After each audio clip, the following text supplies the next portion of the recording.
From the center of the universe, the home of Johnny Appleseed, David Letterman, and that one Wright brother who invented claustrophobic seats on an airplane, it's Naptown Nation.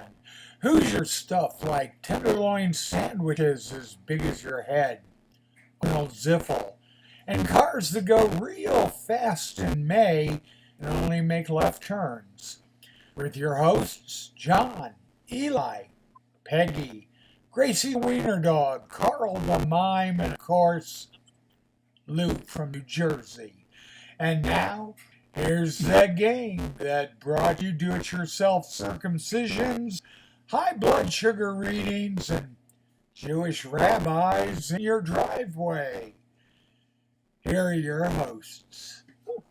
It is Monday evening, and we'd like to the universe. All right. Yeah, there we go. It's Monday evening. Want to welcome everyone, both of you, to Naptown Nation. I'm John Guy. And I'm Eli Racelovich with Gracie the Wiener Dog.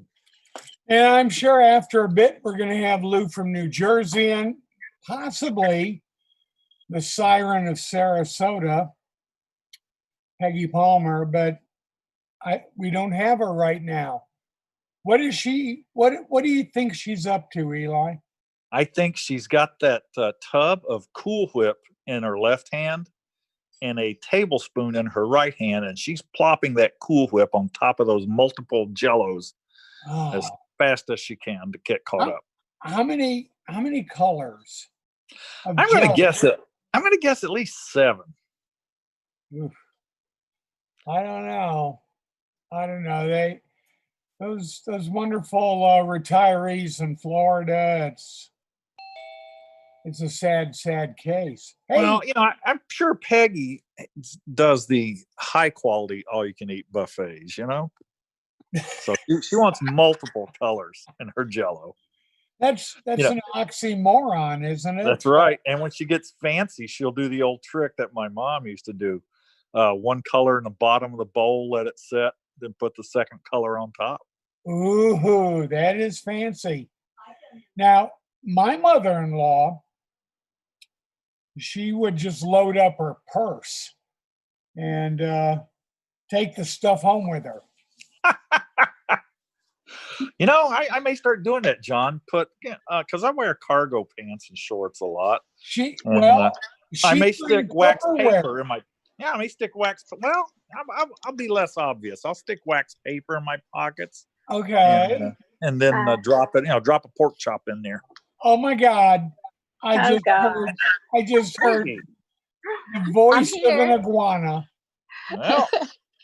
I'm busy juggling Jello here. What are you guys talking about?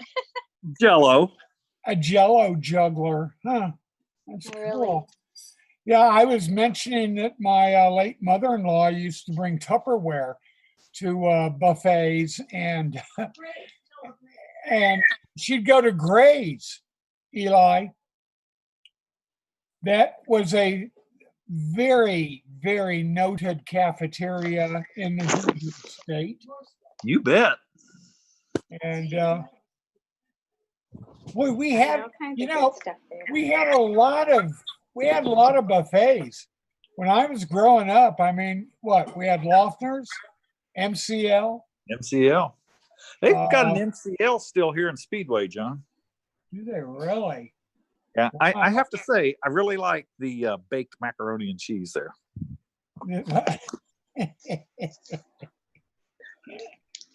And it's so good for you, too. Yes, it is. John, I know it's hard to believe, but a man, you've met me, you know what I look like. A man of my dimensions. Yes. Have such low fat and stuff in my veins, and I have my cholesterol so low I have to take meds to raise it. So I can eat about anything and it doesn't harm me. That's good. What about you, Peg? I have been eating just about anything, and I try to work out every day, but I'm losing the battle a bit now. There's so much good cooking to do and baking and stuff, I'm kind of needing to lose some weight and watch a little closer. Yeah. Huh. But well, okay. You know, the Jello is good. It's low fat. You bet it is. Put some bananas and fruit in it. Yeah. I eat Jello almost every day at work, Peggy.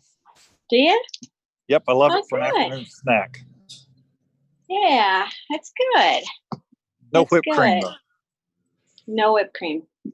Well, I don't use whipped cream on it either, but my grandmother used to make it with really, from the farm whipped cream, and it was so rich. If you're wondering what that noise is, helicopters are flying over my house. Oh my gosh. How's it going there? Crazy, huh? I'd almost rather be in the lowest level of purgatory or in hell than live my life right now. But other than that, everything's great. People used to come in to the jail in Phoenix, and they'd look at me and they'd go, where am I going to go? And my common response was always, according to Dante, the 7 layers of hell, you're going to level 5. Oh, heavens. We've got a call-in number just in case anybody wants to call us, don't we, Breck? Yes, we do. What is that number, Breck? It's 415-340-4848, and the extension 670. And then I'll put them right into the meeting with you. 670. That's Eli's Jersey number. Eli's right. Jersey number. Well, that's cool. That is cool. Hopefully we'll get a call or two. I was talking to my buddy in Decatur, Indiana, Tiny, who, of course, is not tiny. And he was driving through Fort Wayne during their rioting and almost hit a protester, I guess, with his vehicle. We arrested 200 in Phoenix last night. Good heavens. And all I could think was, oh my goodness, I'm so glad I'm not working at Central Booking. Sound like Indy 500 material there, John. Yeah, that would have been a long shift. So, I don't know. Do we have any sports news before we start talking about the elephant in the room? What do you think about the baseball negotiations? I've been thinking about this. I wanted to talk about it between the owners and the players, the two options they've each laid out there. I know a lot of people will not think positively of my comments on this, but I'm on the player side. I know most people look at professional athletes as whiny, overpaid babies, but I think you have to consider they have very unique skill sets. And even beyond the skill set, the number of people who are born with the biological tools to perform at that level. The players only take the money that's offered them. If the owners don't want to pay them, then, I'm sure there's a lot of minor leaguers that'll want to come up. That said, owner profits are skyrocketing in most of the large cities. Now, then you got the teams like the Reds who really can't afford anything. Baseball owners and professional sports owners, especially NFL, you can't lose money in the NFL if you're an owner. You would have to intentionally try to tank your team. And these men make a lot of money, but I don't think people realize they're not home most of the year. It's a grueling business. It wears your body out. I can attest to that. Yeah. And I'm going to side with the players. Well, and they're talking about having the players take a 40% cut. Well, we pay them a percentage of the games they played. If they play the 114 the players want, then we pay them, for 114 games. If they want to play the 60 the owners want or whatever it is, then I can see the players being upset with that, because that's not enough. I think that's a deal where the owners want to hang on to money instead of play them. If the players are willing to play 114, then why wouldn't you? The players have also said we'll play more double headers. We'll pretty much ignore the labor contract. We'll play more double headers. We'll play on days off. So I think the players are the guys who are making the olive branch extension here. Well, I'll tell you, how long is it going to take for the players to get into game day shape? Well, I got a couple of thoughts on that. You've got guys who probably are working out on their own now, especially since cities and facilities are starting to open up. And I think you've got guys sitting on their high ends. The guys who want to play and get paid are probably working out pretty hard, or will be, soon as this current fiasco the country's going through is over. I know a lot of the NFL players, some of the leaders like Aaron Rodgers, they're working out, and Well, it's on the players. And you and I both know the average fan couldn't tell you the difference if a AAA guy was playing or a major league guy. Now, obviously, real fans and students of the game are going to notice. But yeah. Here in Arizona, we've got what is called the Arizona Fall League. And that's the best minor leaguers from every organization, and they play up in the valley. And honest to God, you cannot tell the difference. Yeah, well, and let those guys have a shot. Sure. But I say, and I think we let them have a shot by increasing roster size. The owners are going to fight that tooth and nail, because that's payroll.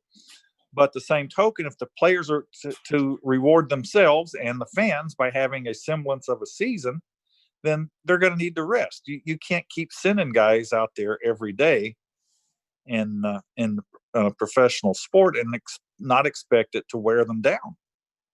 Well, what's the latest with the Indians there in Indianapolis? I don't think we're going to have a minor league season here, John. Okay. I really don't. I heard that the American Arena League was looking to play a season this fall, and that the Indianapolis Enforcers were not going to be a member of the league. Yeah, a lot of teams just, I don't think, John, are prepared. Businesses like, I'm pretty sure the state fairgrounds pulled the rug out from under them. Probably.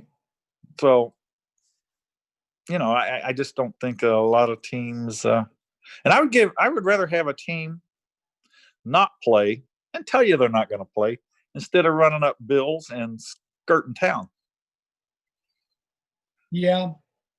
Boy, we've seen that happen, haven't we, Eli? Oh, my word.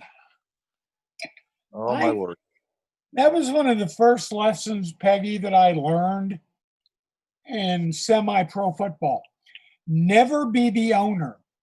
I mean, yeah, you're actually the owner, but get someone else's name on that. I can remember one year, Paul Tutsi was officially the owner of the team.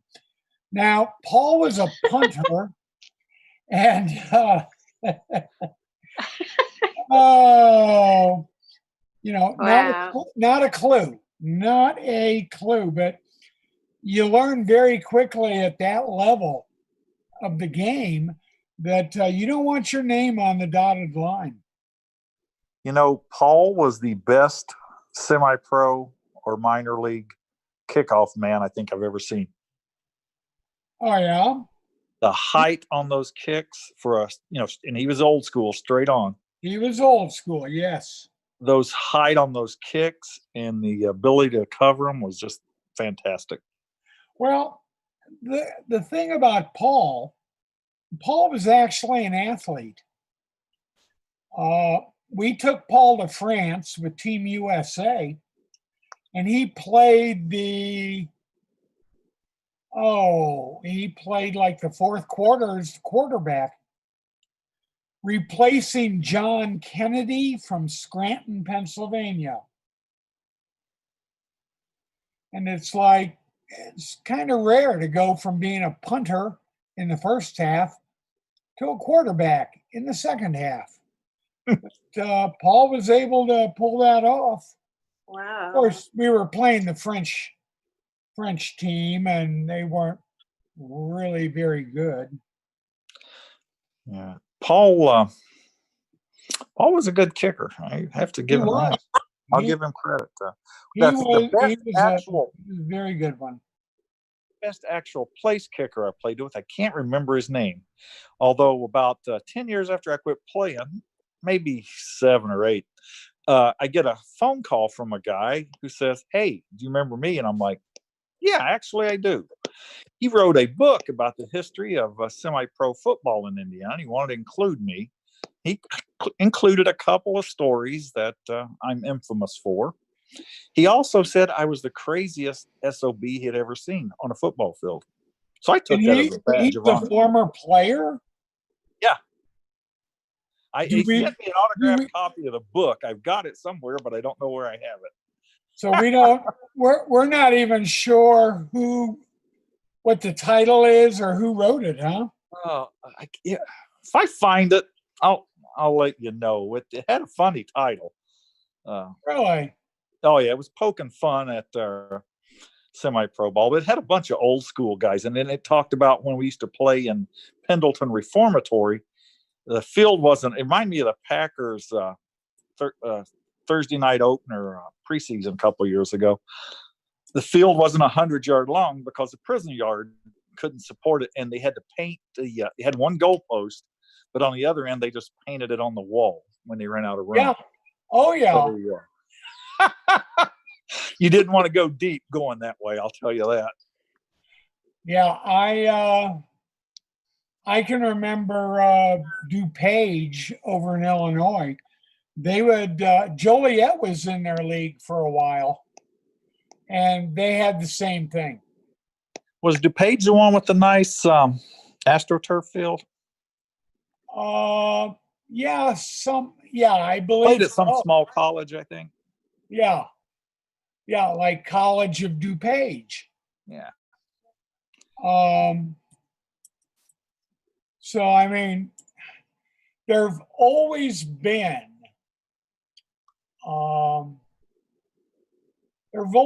prison teams that always has been. So that's kind of cool. Yeah, I kept thinking of Longest Yard when we were on the way up there. Ah, okay. Oh yeah, the original one with Bert. Sure. He was a Florida guy. Well, here's a piece of prison football thing for you. I go to ILEA, the Indiana Law Enforcement Academy. I'm standing there at attention in my tan recruit uniform, and trying not to eyeball the DI that's going up and down the row screaming.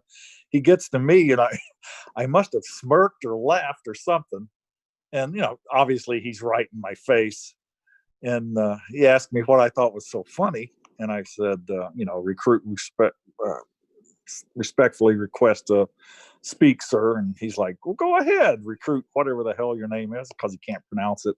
And I said, I knocked you on your butt in a prison football game, sir. He was one of the guards there. They let the guards and the prisoners be on the same team.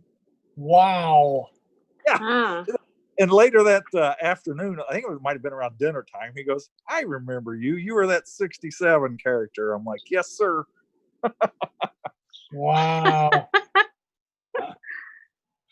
That's pretty cool. It was. Do you know where Pine Village, Indiana is, Eli?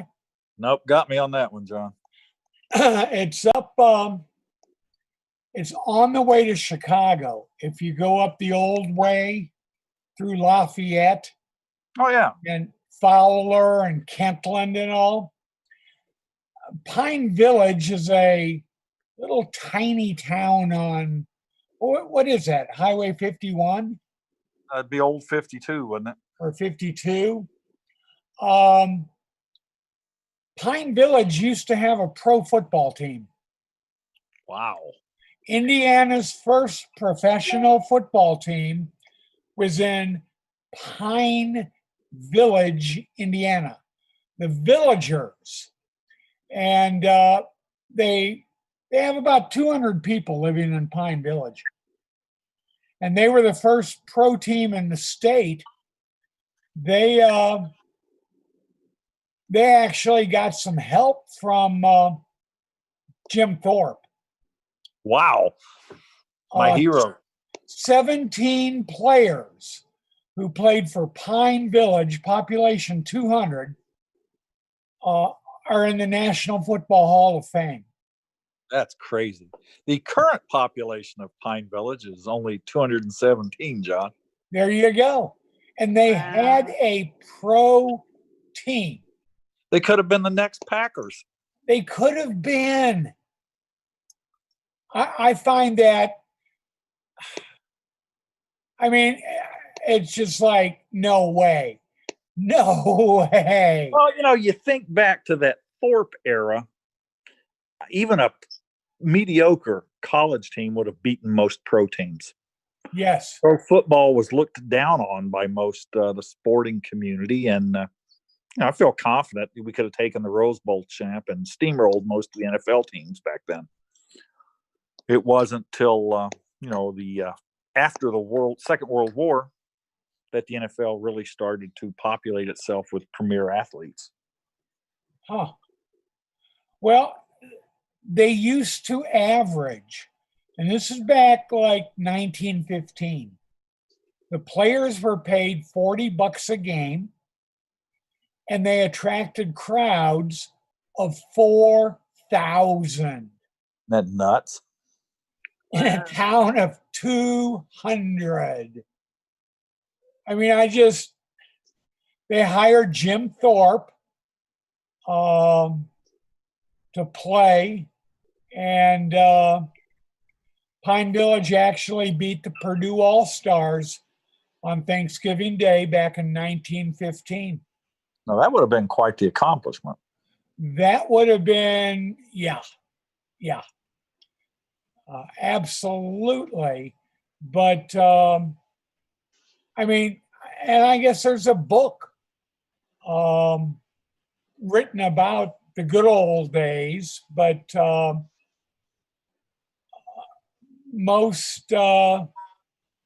there's just not much up there. There's a gas station. There's a restaurant, the Windy Mill. That's about it. That is absolutely about it. And yet, to think that little place had Jim Thorpe and a professional football team is just absolutely crazy to me. Yeah. Well, then you look at the NBA, Fort Wayne, who certainly wasn't near the size it is now. Oh, sure. That's where the Pistons came from. Anderson had a team back in the day in basketball. And I don't know. I mean,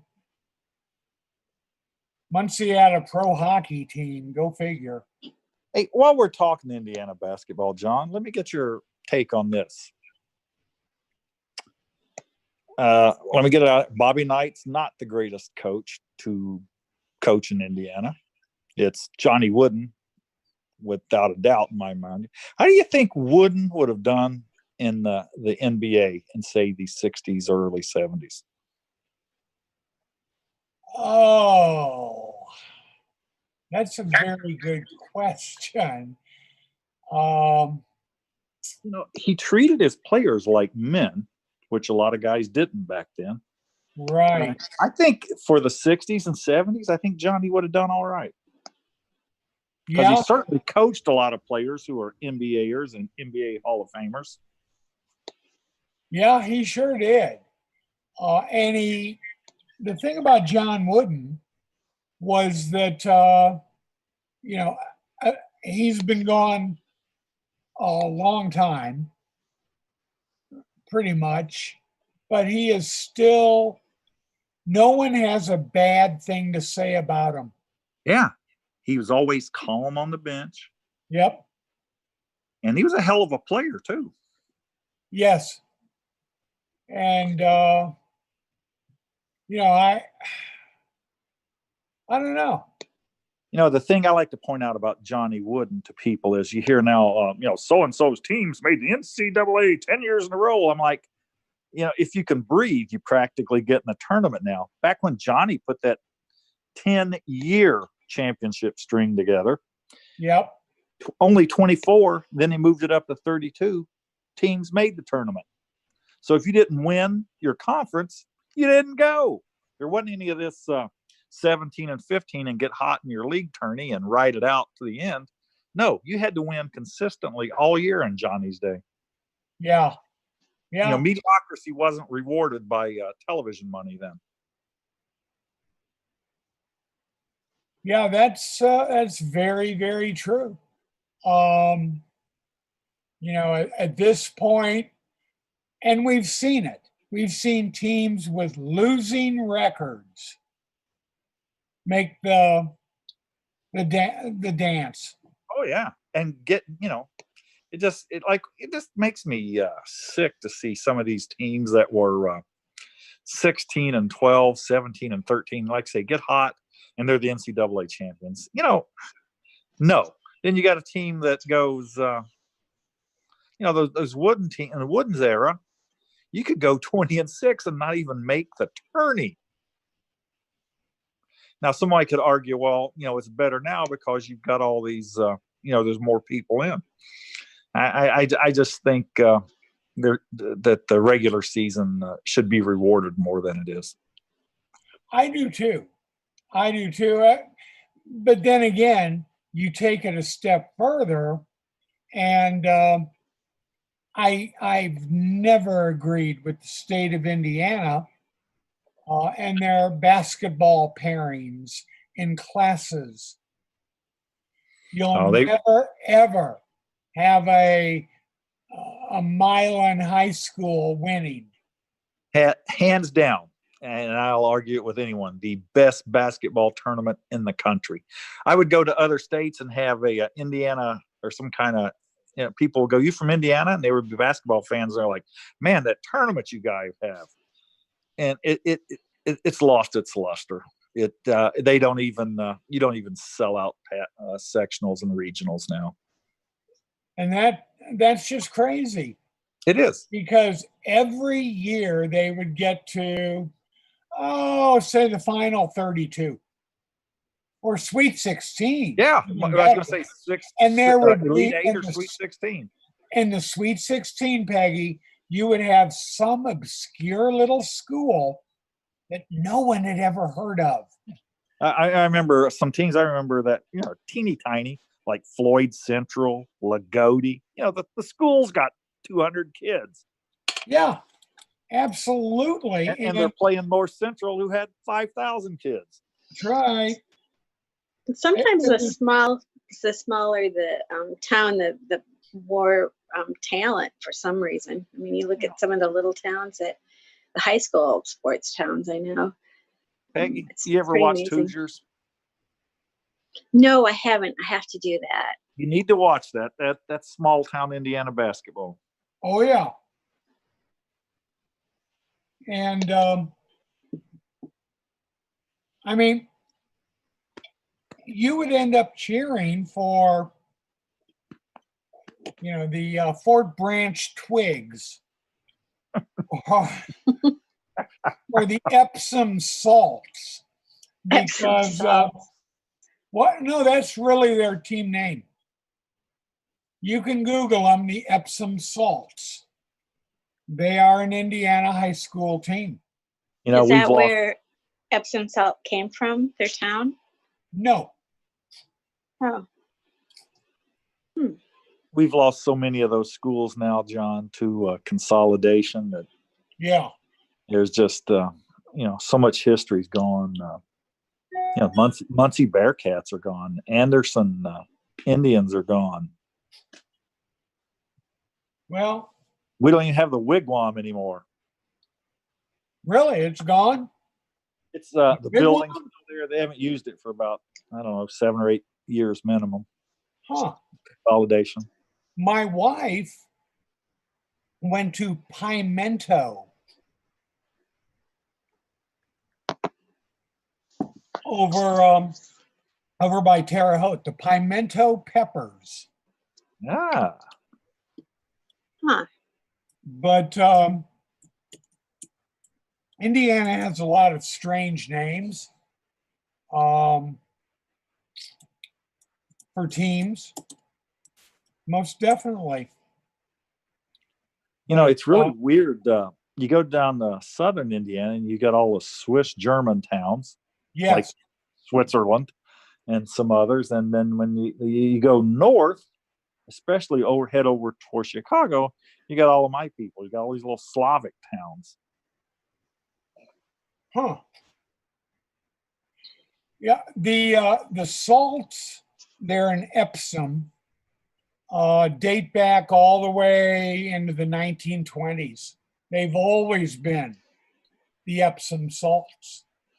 And how did they get that name if that's not where Epsom salts came from? Were they just very clever in that town and that's what they came up with? I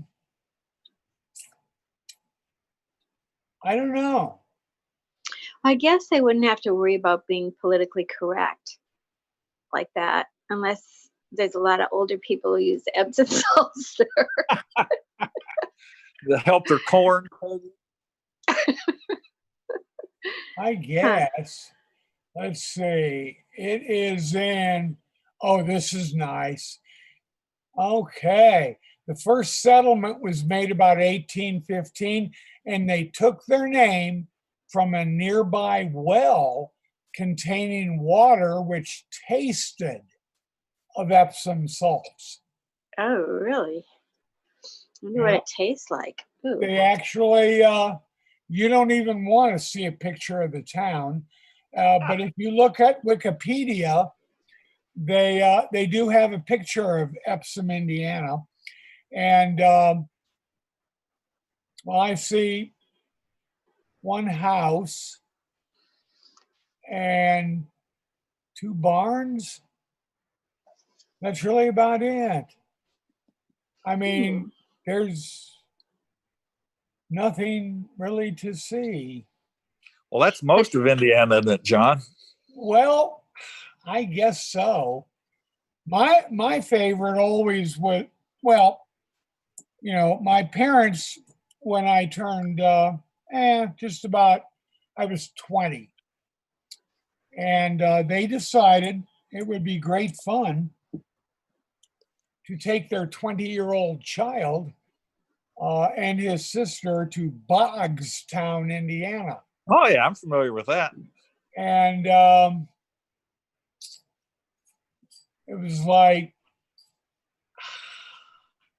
Peggy, the population of Bogstown at that time, I'm not making any of this up, was about 60. Well, that's interesting. It used to have a high school, and that was kind of cool. We tore it down. My father was instrumental in working with the group to have it torn down because it was sitting idle. But it had a great alum in Marjorie, Maine. Oh yeah. I remember she graduated from Bogstown High. Ma Kettle. And now you go to the Bogstown Cabaret, where they play 1920s music and give you food. But when I moved there, all you had was, well, you had a meat locker and Archie Fraker's gas station. That was it. That. Tell me he looked like Goober. Archie, no, not so much Goober. Archie looked,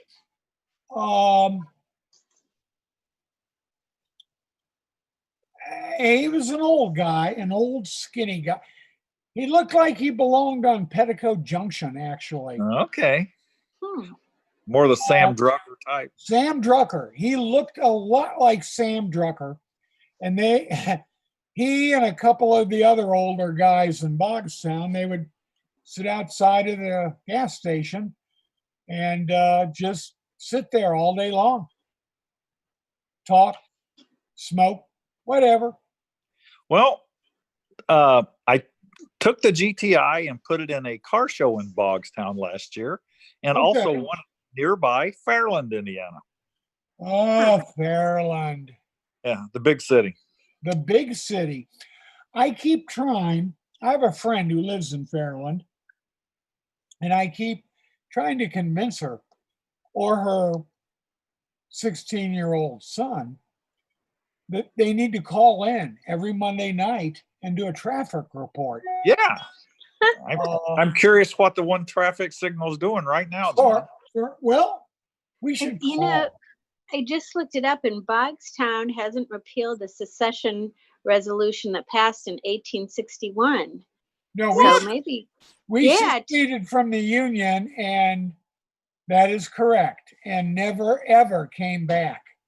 Wow. So I guess federal troops won't be going there then, huh? Probably.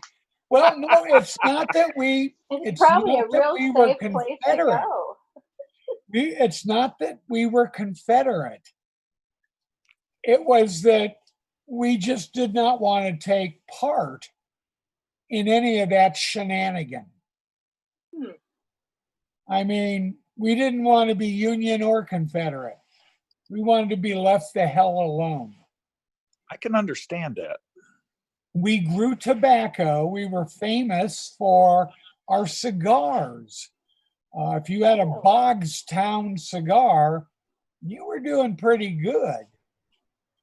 But all in all, outside of Marjorie, Maine, and of course, Archie's gas station, there was nothing there. So is Archie still kind of like a lot of original stuff from it? Was it when it first started? Is it kind of a throwback in history, or is it all modern now? We are home to the first Seventh-day Adventist church in the state of Indiana, and it is still standing there in Bogstown. No kidding. It is the home of the Historical Society, of which I am a member, actually.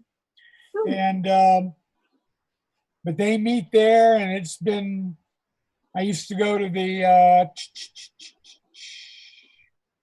the Methodist church there, and so it has two churches, a cabaret, a meat locker. The gas station's gone. The high school's gone. The train depot is gone. It's all pretty much gone. You know, I love old train depots. It's still not, the building is still standing.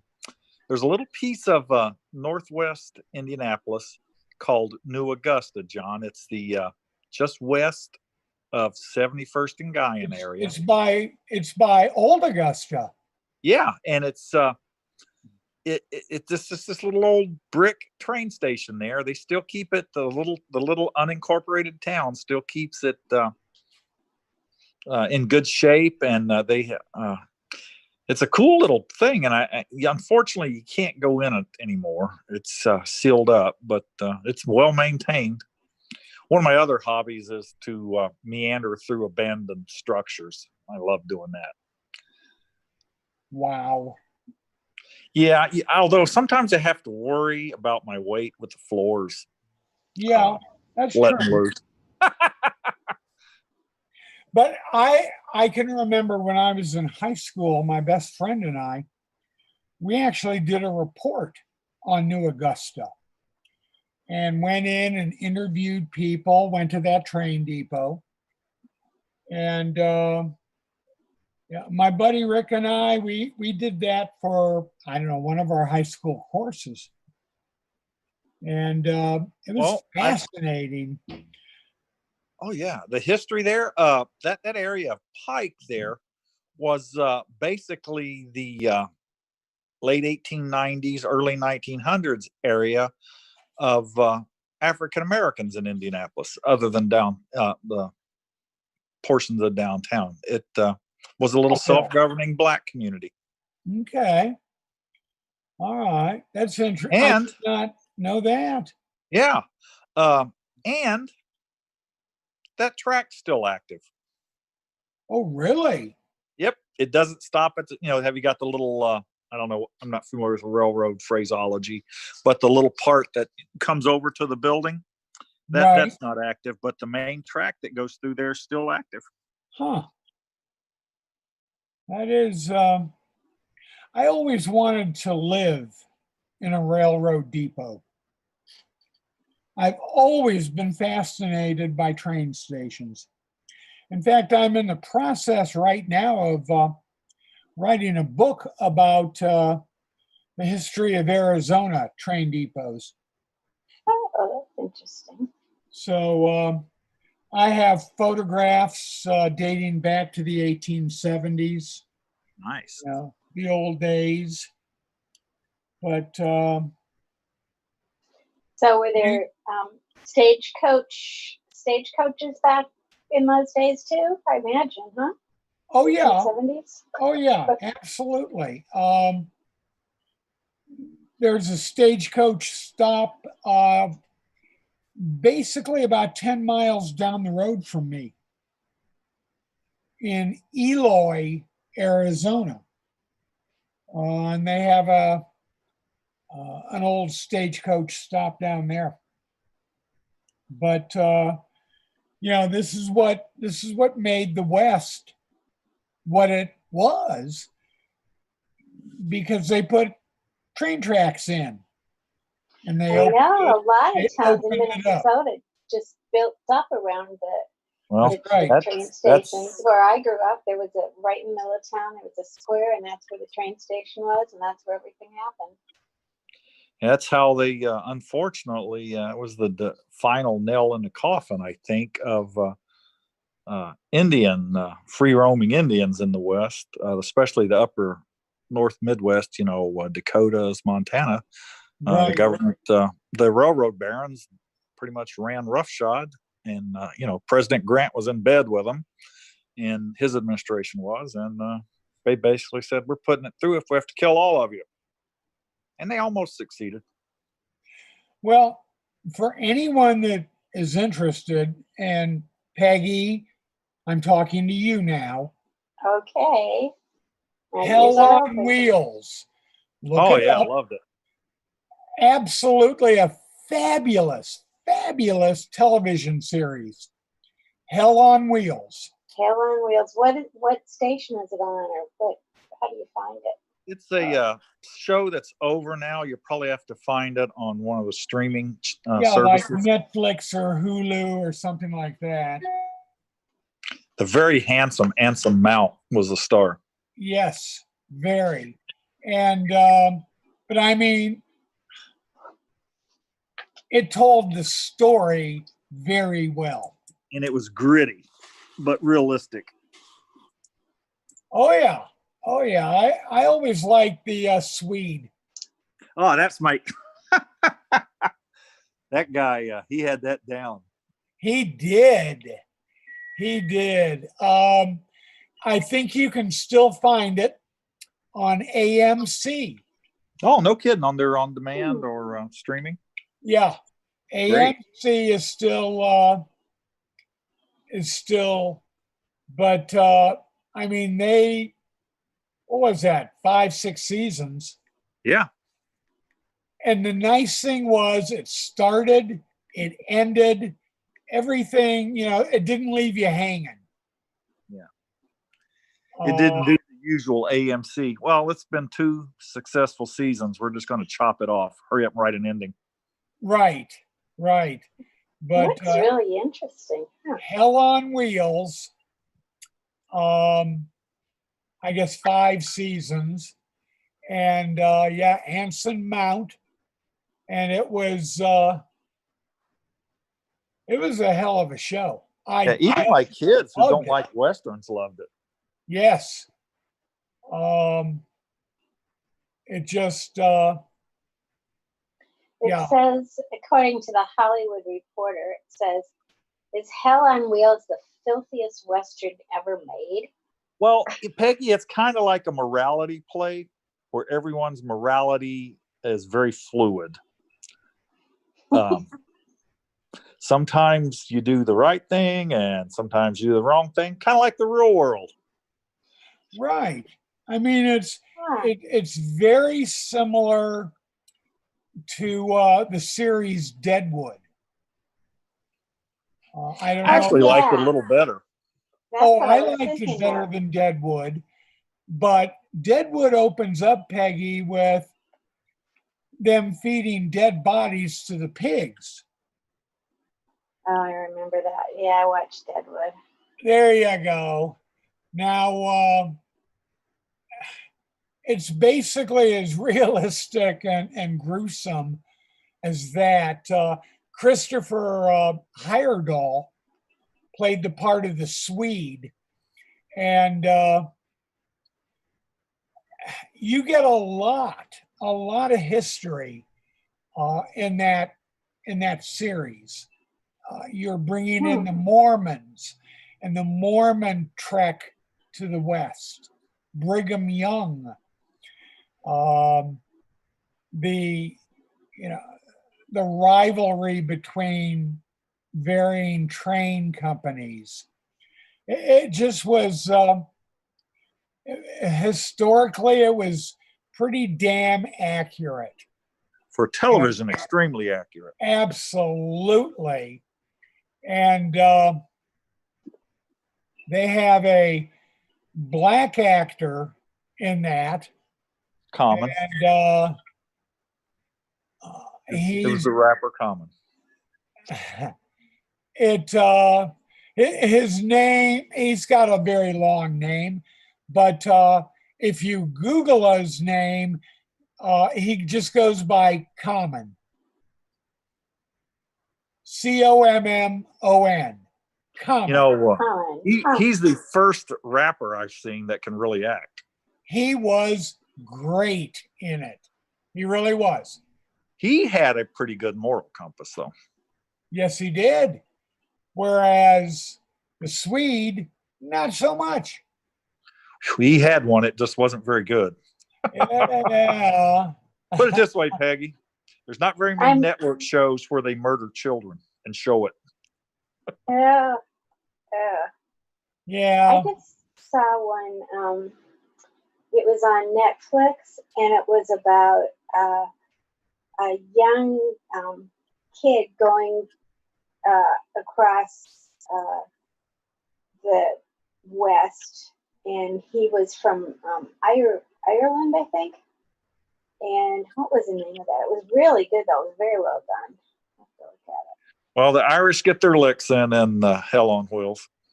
Yes, they do. Yes, they do. My people. Yep, half of my mom's people, John. There you go. Now, do you have what's the best Irish restaurant there in Indy? I don't think we really have one, John. Serious. That's not good. Not good at all. I really, and then I've ate at most of them, and they're just not. They are what people think Irish food is.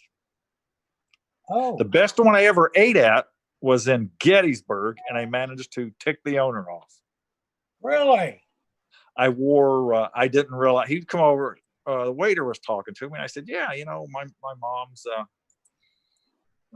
mother and family came from Ireland," and we were talking, and I let's just say I am very supportive of Irish separatists, and I didn't know the owner was from Northern Ireland. Oh, ouch. Yeah, and I had a T-shirt on that expressed my views about Irish independence. Yeah. Actually, there are 3 downtown. O'Reilly's Irish Bar and Restaurant. Yeah, I've eaten there. Claddig Irish Pub on South Meridian, and the 9 Irish Brothers, which is on Massachusetts. That one's probably the best. The other 2 are glorified Irish bar food. Okay. What Americans think Irish bar food should be. There's an O'Reilly's right here in Speedway on Main Street. And I've eaten there a couple times, but both times someone else has bought. Does that give you a clue? See, 9 Irish Brothers. Let us see real quick here. Their menu. See if they have real live Irish food, Eli. Because that's, oh my God. And I'll give this restaurant a shot. If you're ever in Gettysburg for the history, eat at Gary Owen. Okay. Best Irish food I've ever had. There's a good one over in Bloomington, Illinois. A very nice one. Let's see. Oh my. Traditional starters. Mussels in garlic cream sauce. Huh. Goat cheese fritters. I love goat cheese. Irish soda bread. I love Irish soda bread. Yeah, it's not bad. Not bad. That place sounds pretty good. Yeah. Oh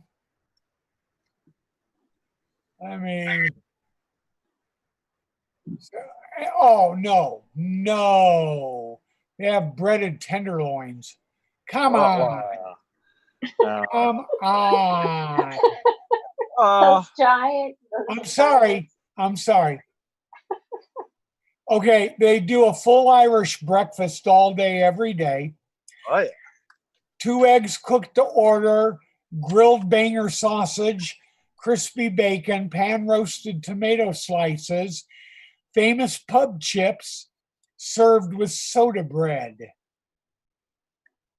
There you go. I could do that. I could certainly. Oh, a good corned beef and cabbage would be good. I was waiting on the cabbage dishes, John. You got to.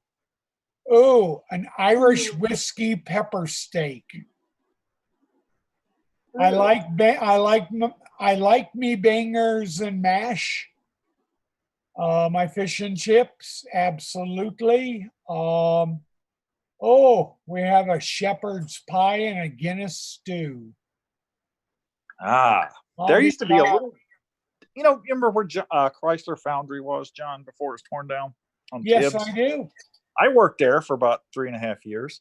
Really? And I just got through attempting to play college football, and they took one look at me at 6'1.5" and a skinny 260 pounds. I said, "Boy, do we have some jobs for you."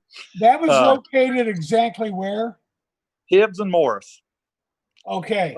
And I can't remember the name of it, and it's gone. But there was a little dive dump cinder block bar that had the best Irish stew I've ever had in my life. I used to go there like 3 times a week to eat it for lunch when I was working. Huh. I'd say it's long gone. Huh? But right next door to it was a strip club. So most of my workmates went there for lunch.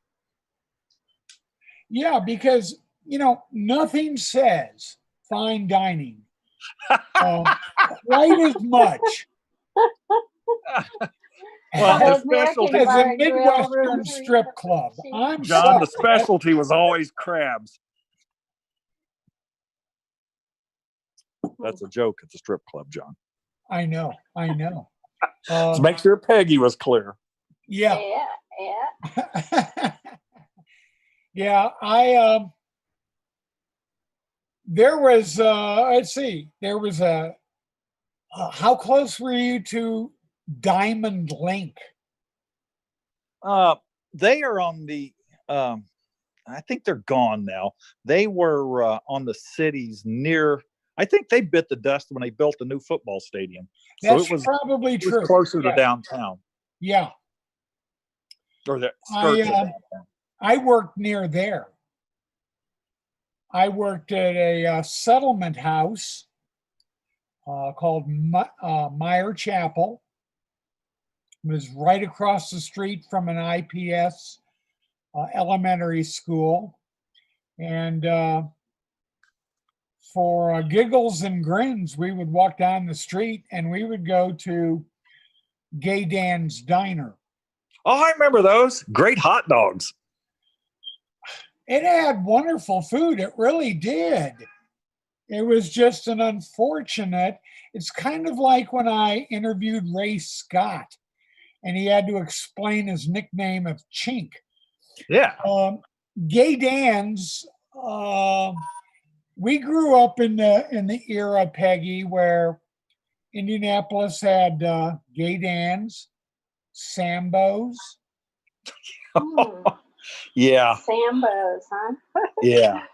We had a hippie nightclub called the Glory Hole. That was kind of an unfortunate name. That was down on Talbot. Yeah. Yep. Gay Dan's eventually changed their name to Mr. Dan's. Yes. And then went out of business. Yes. Right? They should have stayed Gay Dan's. They should have. It was a treat to be able to eat there at Gay Dan's. But I don't know. Those were strange times. Different times, different era. In Minneapolis, there was a place called the Haberdashery that had really good food that was pretty much gay, but mainstream, you know. And Gay Dan's wasn't gay. Yeah, Gay Dan's had nothing to do with being gay. No, it was like gay 90s. And the man on the front had the striped vest on and the handlebar mustache painted on the wall. So it was going for the gay 90s. Gay is in happy. Yeah. Yeah. But then not there anymore though, huh? Then political correctness got involved and Sambo's, Gay Dan's, so many. Just I can say I don't miss the name Sambo's, but Gay Dan's was all right. Yeah, because I don't care if he's gay or not, long as he can cook. That's right. Really, absolutely. So, what's tonight going to look like in Indianapolis? I think hopefully quieter than the last few nights. Have you been called out in the last John, our people are on 12-hour minimums up to 15-hour days, and regular days off are canceled. And that includes you. Well, I found a little loophole for myself, at least short term. What was that? I'm not going to divulge it. No, not on the air. My goodness. Well, I'm glad you're safe. And they're doing, what'd you say, 15-hour shifts? Some people are doing 15. Everybody has to do a minimum of 12, and all regular days off are canceled. Wow. Well, I wish you well.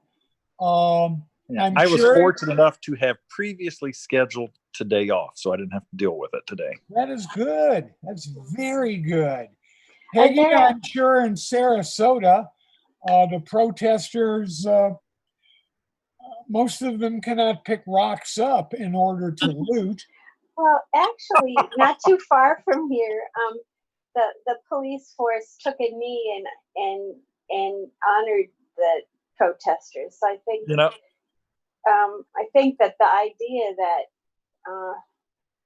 the people, the police and the protesters aren't at odds with each other, but there's a lot of professional rioters that are coming into places and really.